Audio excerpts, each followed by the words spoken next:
And it's fascinating to know that this belief or this idea exists. And so what people have actually been waiting for is not a return of just Jesus Christ, right? Or a return of the Buddha, but a return of the Buddha and a return of Jesus and a return of Muhammad and a return of Ali and the return of all of the prophets and the messengers, in opposition to all of the worst tyrants and criminals that have ever lived. Wow. That's intense.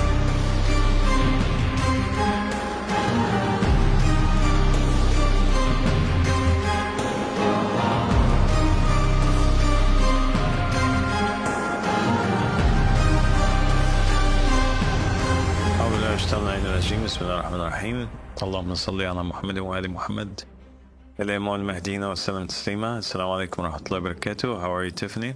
I'm good. I'm good today. Thank you so much. Good to have you back. Thank you so much for having me here.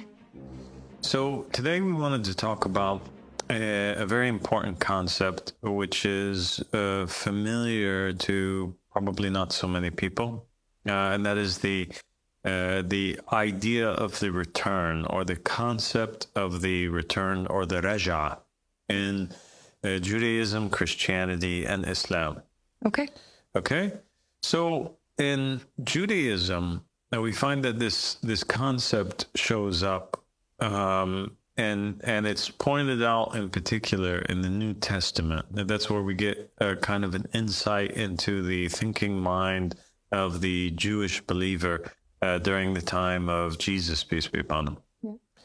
Yeah. Because they were, Jesus is asking his disciples, if you remember, he's asking them basically, what are the people saying about me, right? And what are some of the things that they said?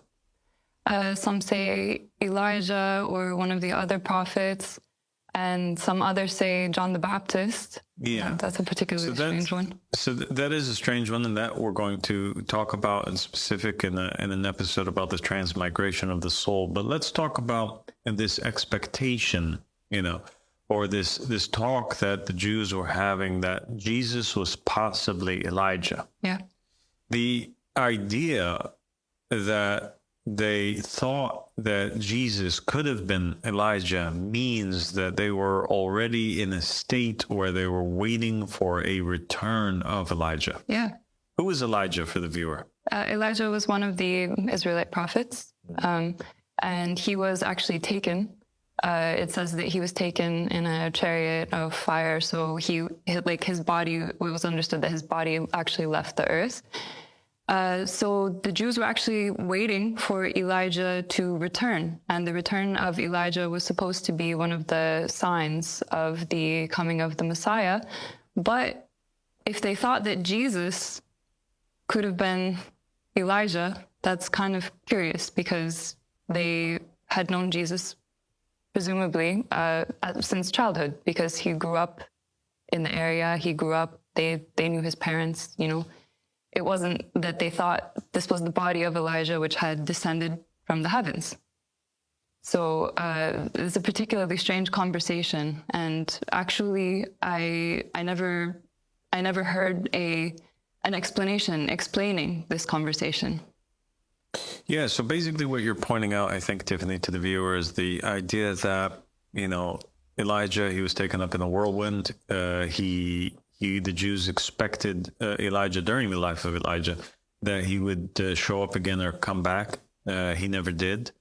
And they continued to have this belief many, many years after, because there was a lot of time between Elijah and between Jesus. And so the return of Elijah became one of these signs that was associated with the emergence of the Messiah. Yeah. They took him as a precursor almost to the return of the Messiah.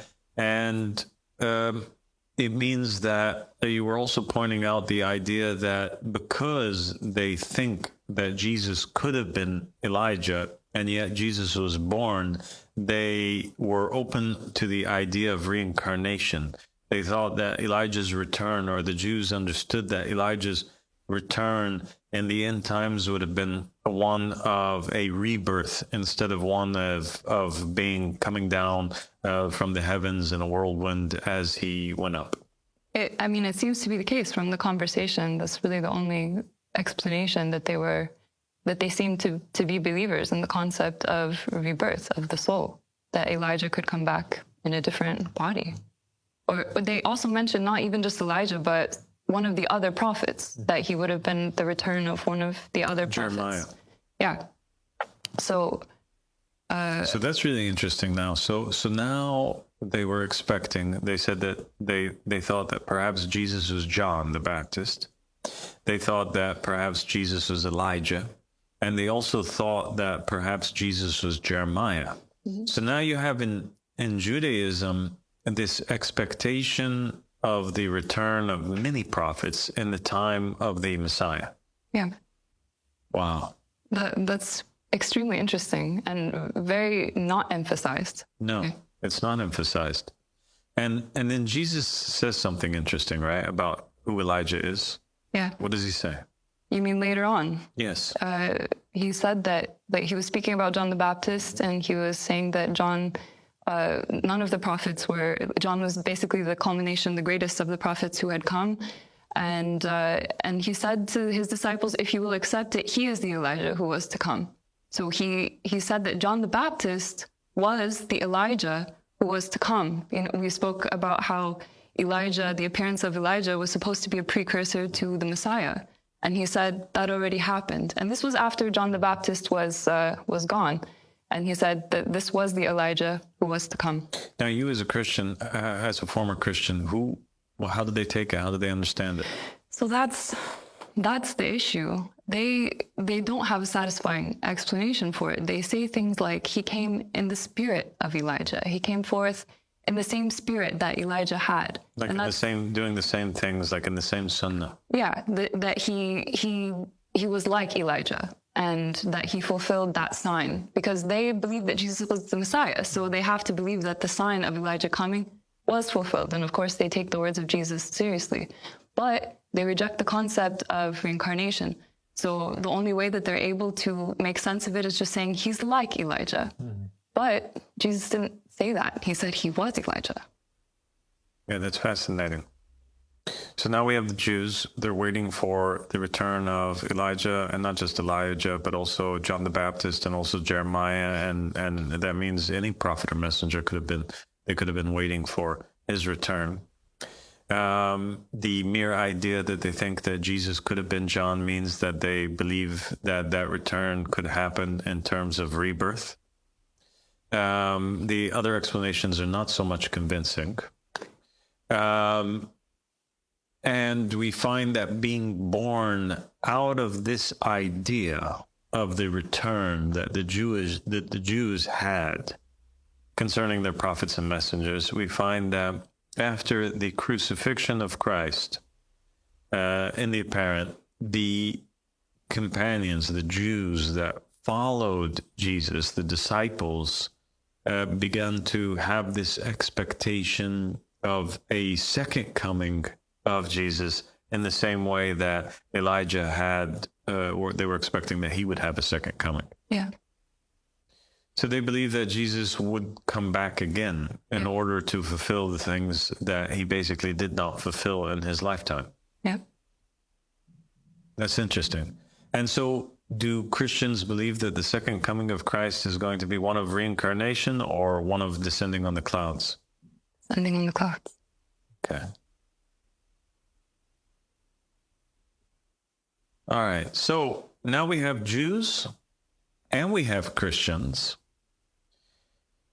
affirming in their Bible that even though the Jews don't believe in the New Testament, but the New Testament also serves as a historical record of how the Jews in that time were thinking, right? So now we have proven that the Jews and the Christians believed in this concept of return. Yeah. What did the Muslims say?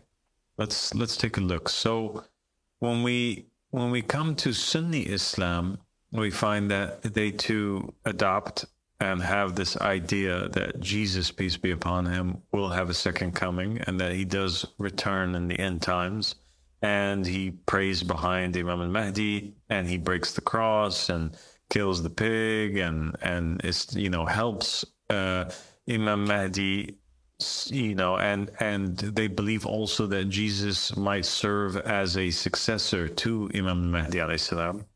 And they believe that Jesus will get married then after that, because it's the sunnah of all the prophets and messengers to get married.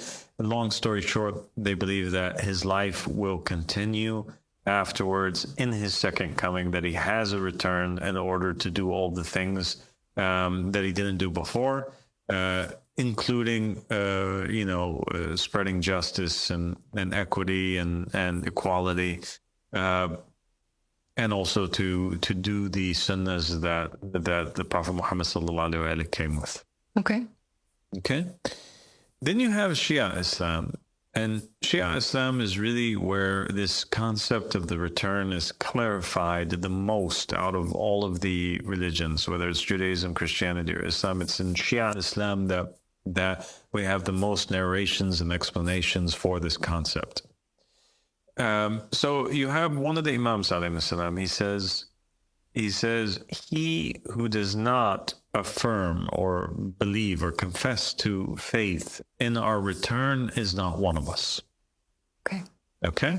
So they make it the Imam is saying that this idea of the return is so important that if you don't believe in it, then you're not even a Shia.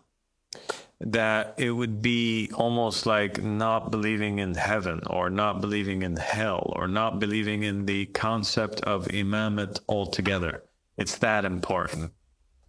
And then the narrations of the Ahlul Bayt alayhim salam, they go on to explain that there's two groups of narrations. One group of narration that emphasizes that the angels will go in the graves to the souls of all of those who had passed, right? From the best of the believers. And they would ask them, the best of the believers, your companion, meaning the Qa'im, has returned. He's arrived. So now you have a choice. One is that you can come back to the world and give him support. Two, you can rest in a place in heaven eternally, and it's up to you. And then the narrations state that basically the believers would choose to come back and fight alongside with the Qa'im and help establish a divine just state. So you have that the reason for the return is because there's a desire that the good souls have to create kind of like an Edenic state back on earth, to help establish this divine just state and to come back to help this individual who's the Qa'im. And you have the second group of narrations, which are basically stating that Imam al-Hussein alayhi salam, in the time of the Qa'im, he appears, he comes back. Okay. Right? Yeah. So now, and the narrations state that he's actually the first of all of the people who come back in the time of the Qa'im. It says the first person whom the earth splits and he comes out of the ground is Al-Hussein, son of Ali.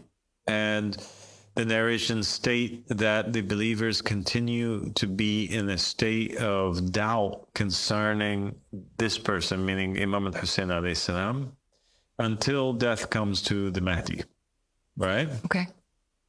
When their hearts are at peace, then death will come to the Mahdi, and then they accept Imam al-Hussein alayhi salam fully with all of their hearts, right?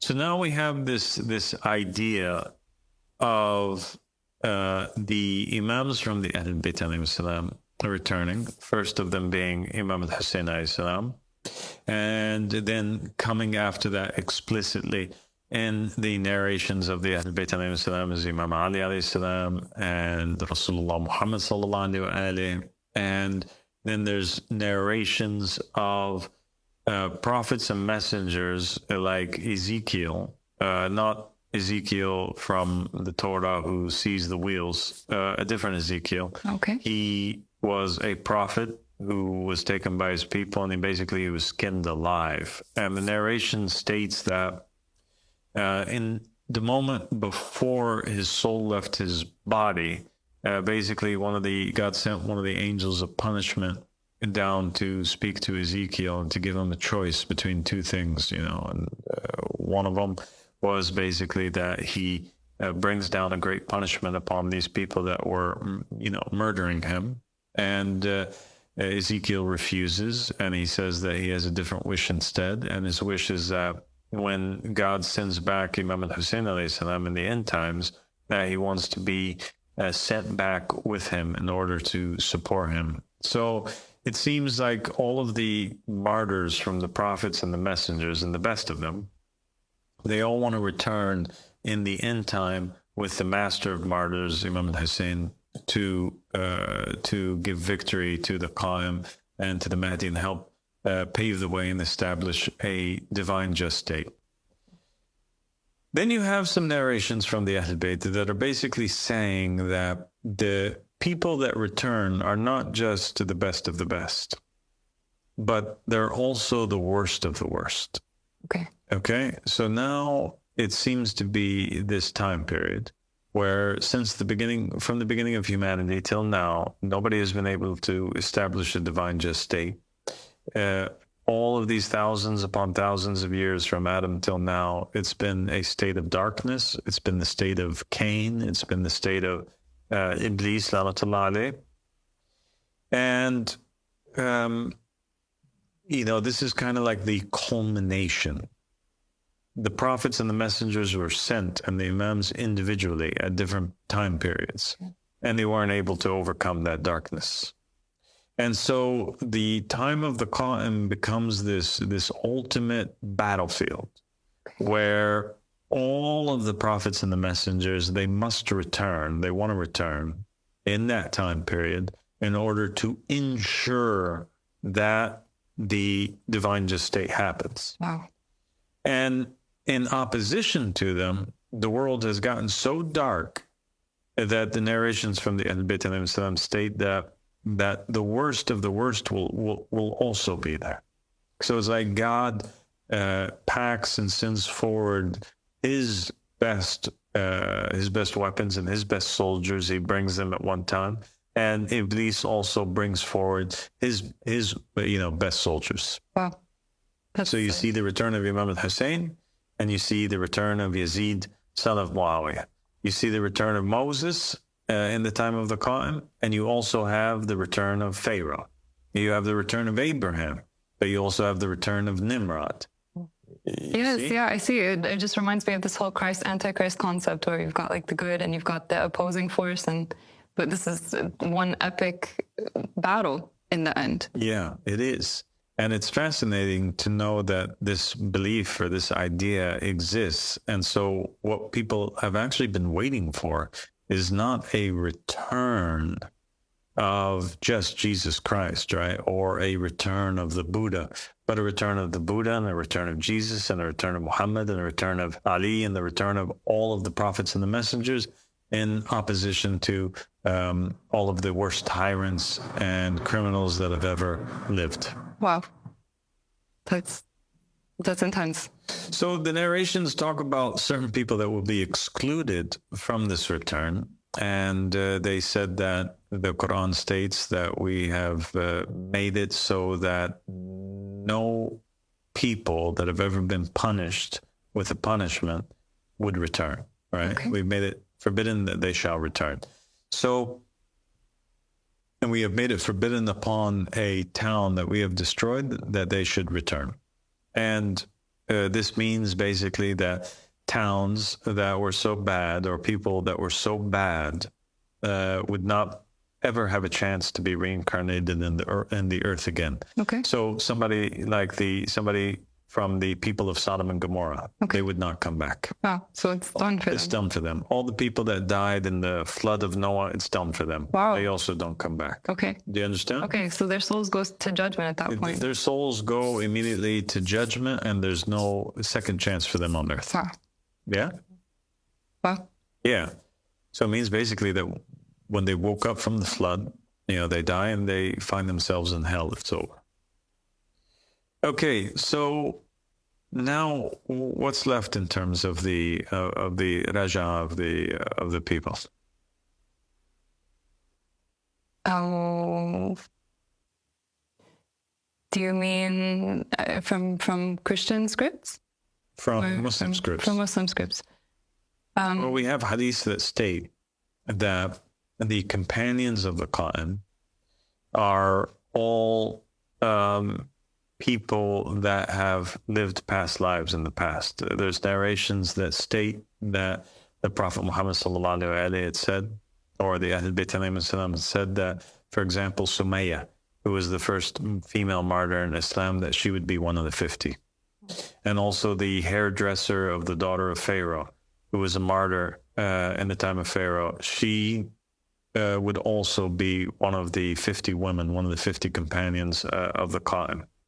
There's narrations from the Ahlul Bayt alayhim salam that explicitly state that Salman al-Farisi and Abu Dujana and Miqdad and the seven sleepers and Joshua son of Nun, that all of them would be people that would return alongside the Qa'im. So now we have prophets, judges, we have saints, we have companions of Muhammad. All of these characters, they return in the end time. And not only that, but also angels manifest themselves. And we have the manifestation and the coming of angels such as Michael, Gabriel, Raphael, and some of the narrations state that the Qa'im, he always has these companions that are on his left and right and behind him, and that the angel Gabriel is always on his right, Michael's always on his left, and you have some narrations state Muhammad is behind him, enforcing him. Some of them state it's Raphael.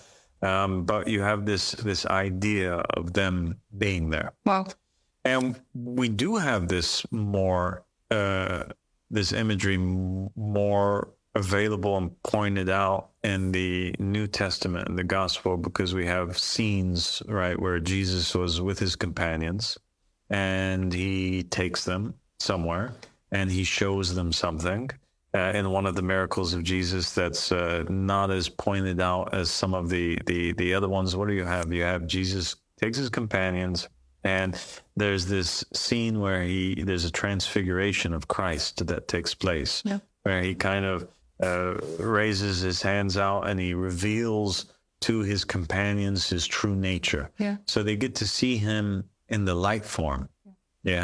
And they're in awe. And all of a sudden, they see two people on his left and on his right. And who are these two people? Moses and Elijah. Moses and Elijah. So they recognize it instantly that it's Moses and it's Elijah. And it says that they go and they try to set up tents for them and prepare for them. So now we have, in Christianity, Jesus is going around, he's healing people, he's performing miracles and all these things. And he has his students, which are the disciples, but he also has these prophets and messengers who their souls were around Jesus, following him as disciples, as if they were looking for bodies to come into, right? Or they were going to be incarnated soon, or perhaps at that moment they were incarnated into two people. But we have this idea that accompanying the messenger in every time the other messengers are the other messengers that are there to enforce and to help. That's so true. Like, they must have been following him throughout his ministry, and there were others. These are the ones that were mentioned by name, but I mean, it stands to reason that he had like a troop of prophets and messengers, the souls, following him. That's so cool. And it also matches, Tiffany, with some of the narrations that are in some of the other sects of Shia Islam, whether it's some Alawi narrations or Batini Ismaili narrations that talk about how in the time of Imam as-Sadiq alayhi salam, he would be sitting with his companions and nobody would be there. And he would walk by each one of his companions. There's a famous narration that's narrated by Mufaddal ibn Umar. And basically, Mufaddal ibn Umar says, we were sitting with Imam as-Sadiq, and we were sitting in a circle, and he walks by, and he starts saying to each and every one of us, peace be upon Noah, peace be upon Jonah, and naming each and every one of his companions by the name of a prophet. Wow. Yeah. So the idea or the understanding here is that the prophets and the messengers would return in the times of the imams, although not all of them, but some of them would return in the time of every single imam, prophet, or messenger in order to enforce that prophet or messenger or imam, but they would return hidden underneath the name of a new companion, right? Whether it's Mufaddal ibn Umar, but in reality he's Jacob, or somebody else, and in reality he's Jonah, or. Yeah. You understand? I understand. But also that proves this idea that in Shia Islam they believe in reincarnation, because the return of the prophets and messengers, it's through these companions that are around the Imam that were born in that time. Yeah, the narration, there are so many narrations from what you've listed so far. They're extremely clear, describing the fact that it happened before and it will happen again, that the prophets and the messengers return through reincarnation. So what's the difference then between the return of the prophets and the messengers during the time of Christ or during the time of the Imams versus in the time of the Qa'im? And what distinguishes this time from those times is that the narrations state that it is in the time of the Qa'im that all of them return. Okay. And that's why you have him with 124,000 prophets and messengers in the book of Revelation. Yeah, it's 144,000. The 144,000. I was going to say this concept of the when you're talking about all of the saints return, all of the prophets and the messengers returning, in Revelation it is mentioned that 144,000 of the saints and the martyrs, they will return when Jesus comes back, the second coming. So this concept of, it's almost exactly the same, the concept that you're talking about in Islam and in Christianity. It's fascinating, isn't it? Yeah, I mean, and yet I think all three of those faiths, the mainstream versions of them, they don't actually say that they believe in reincarnation, which is bizarre because it seems like there's so much evidence for the fact that that's very much a part of the reality and that it's exactly what's going to happen in the time of the Mahdi, the Savior, or the second coming of Jesus. So it's very strange. So there's only now three possibilities for how the return could happen and how the return does happen. And it's either basically that the return happens by all of these individuals kind of crawling out of their graves like zombies or descending from the heavens, but that's an extremely unlikely scenario. And the reason why it is extremely unlikely is because if it was the case that all of these people, 144,000 or 124,000 plus, that's just the prophets and messengers, right? Let alone like all the saints and the companions and the righteous people. If they would just appear wearing their same clothes that they had from those times and speaking in their native tongues from those days that they were alive, like it would be difficult to understand how would they even communicate with one another and how the world as a whole wouldn't consider this to be an enormous miracle. Right. Yeah. And everybody would have to and be forced to submit and believe in that. And yet we find that they're opposed the entire time. And so that's an unlikely scenario. It usually doesn't happen like that. And even in the time of Jesus, we don't find that, the people were expecting that type of a return of Elijah, that he would crawl out of the grounds or something like this. No, clearly not. And I think logically, if you point out that these are the options, the option where they crawl out of the ground or they come from the sky, as you said, it seems unlikely and it seems